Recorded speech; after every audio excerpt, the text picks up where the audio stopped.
sano vaan Miksi Tuomas. naiset rakastuu rentuihin? No kerro sun pari Annaa, Sannaa, Hannaa, Susannaa. Sellaista säätöä, ettei kovin moni handlaa. Oli baari Mirkku, joka kaatoi mulle rinkkejään ja kyseli, et ollaanko me menossa minnekään. Joutu skippaa sen yli, kun toi tanssia tipahti mun syliin. Ja oli vaikea pysyä pokkana, kun sain tsiigaa, miten se käytti klokkaansa.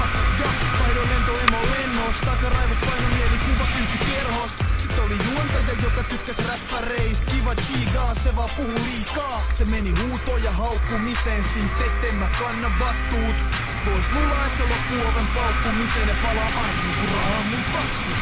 Miksi naiset rakastuu rentuihin? Mä en tiedä, mut se sopii mulle. Miksi naiset rakastuu rentuihin? Ei mä en tiedä, mut se sopii mulle.